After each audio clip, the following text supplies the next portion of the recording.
My name is Ashton Carlson, and I'm currently a junior at Utah State University. My name is Eric Reese, and I'm also a junior at Utah State University. This is for our ECE3710 microcontrollers final project. We have created a digital radio. The components used in this project are the STM32L476 Nucleo 64 microcontroller, a liquid crystal display, a 4x4 keypad membrane, and the ECE3710 FM tuner evaluation board from SparkFun. We have added all of the regular radio functionalities to this project. This radio allows for seek up and seek down operations, channel up and channel down operations, as well as volume up, volume down, and mute operations to control the volume.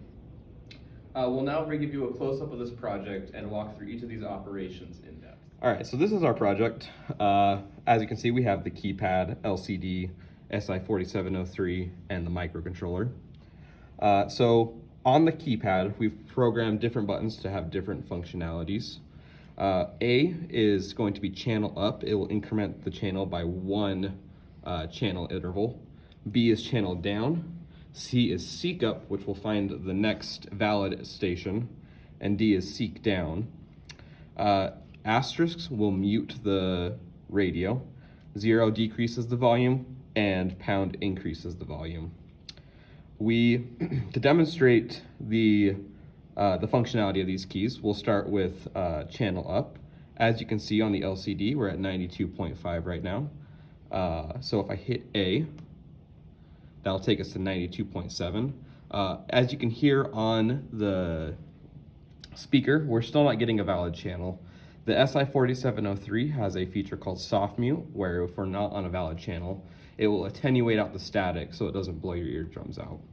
So now if I hit seek up, that puts us to 96.7, and we are now getting a valid station. So we can also go back down with seek down, and that takes us to 92.3, which is the next station below. Channel down works the same as channel up. We can move up and down channels. And that is the channel and seek We will now function. go over the volume and mute operations. As stated earlier, the asterisk symbol is the mute function. The 0 is volume down, and pound is volume up. There's a minimum volume of 0, which is fairly trivial, and a maximum volume of 15 that the radio does not go above. I will demonstrate that the volume stops at 0, and there is no sound coming out of the radio. And if I try to go above 15, it will not let me, and we will max out at 15.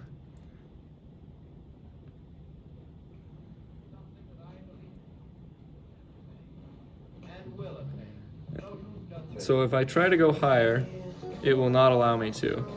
And for a quick and easy volume cutoff, the mute functionality stops all sound and notifies the user that it is currently muted. Now, say the volume is very loud and you press the mute button to stop that. If you press the volume down button, the volume will actually change so that when unmuted, the volume is lower than before. We have just demonstrated the functionality of the radio, and we will now go into details about each different component and how they work together. We will start with the SI4703 FM tuner evaluation board. The first pin is a connection to ground. The second pin is a connection to 3.3 volt power. The next two pins are the I2C communication lines. First is the serial data line, next is the serial clock line. Both of these are pulled up to 3.3 volts externally using 4.7 k ohm resistors. This is the slow speed for I2C communication. The next pin that we have is an enable pin, which is constantly pulled up to 3.3 volts using this 0 ohm resistor. We then have our reset pin, which is connected to the microcontroller through a GPIO pin. On a rising edge of this reset, the chip samples these three other pins to determine either 2-wire or 3-wire input mode. There's then 2 GPIO pins that the chip can use to output voltages. For example, GPIO2 outputs 3.3 volts once the chip is turned on and powered on. Therefore, we have a blue LED power indication light. This chip contains 16 internal registers, each containing 2 bytes. Using the I2C lines, we were able to communicate between the STM32L476 microcontroller and the chip. In software, we had an array of size 32, each containing a byte. By manipulating this and sending the data back to the chip, we were able to make the radio function as we desired. This cord acts as the antenna for the radio.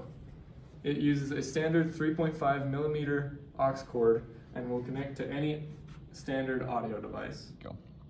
So coming to the keypad, we interface with the keypad with the microcontroller with these 8 pins right here. The first 4 pins are the column pins. The next 4 pins are the row pins. The column pins are externally pulled up by 2.2 kilo ohm resistors, and the row pins are connected directly to the microcontroller. In software, the pins are set as inputs on the columns and open drain outputs on the rows. This just allows us to use the technique called polling to determine which button is being pressed. Polling works by going through each row and setting each row to 0 in a sequential order. Then, since the columns are pulled up, if a key is pressed, then that column and that row will indicate a 0 when the row is driven low. This allows us to determine which unique key is being pressed. The LCD is the final component in our design. This LCD has 16 pins and can be put into an 8-wire data mode or a 4-wire data mode. We elected to go with a 4-wire data mode to save pins on the microcontroller. Going from left to right on each of these pins, we have our VSS pin, which is driven to ground, and our VDD pin, which supplies the LCD with a 5-volt power supply. The next pin is VO, which applies a contrast. We have a 2.2 kilo ohm resistor connected directly to ground on the contrast. This value was determined experimentally as we determined it gave the best contrast and best viewability of the LCD. The next 3 pins, these white, red, and orange wires, are pins that set control information. Certain commands need to be sent to the LCD in order to allow it to initialize and write to the screen. The next 4 pins here are the 4 data wires that are not in use, and so they're tied to ground.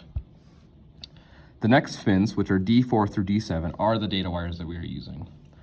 The LCD can accept either data as in terms of an ASCII value, or it can accept commands that tell it to do things like which line to write to and where to put the cursor. Finally, the last 2 pins control the backlight. The A node determines the backlight's power, and we have a 470 ohm resistor attached to the 5-volt power supply. Again, this was determined experimentally to give us the best backlight brightness. Finally, the last pin K is the backlight's ground. Our digital radio met all requirements that were outlined in our project proposal. For example, we had an observable input on the 4x4 membrane keypad. This input told the microcontroller what operations to perform on the FM tuner evaluation board. After performing those operations, the evaluation board then wrote back the RDS data and the frequency to the microcontroller, which was then displayed on the LCD. The LCD then also had the volume displayed underneath the frequency. This was another observable output from the FM tuner evaluation. It's been our ECE3710 microcontroller's final project. If you'd like to view the code or schematics for this project, you can check that out on our GitHub pages. My username is ERISS, REISS123. And my username is Ash Carlson, CARLSEN.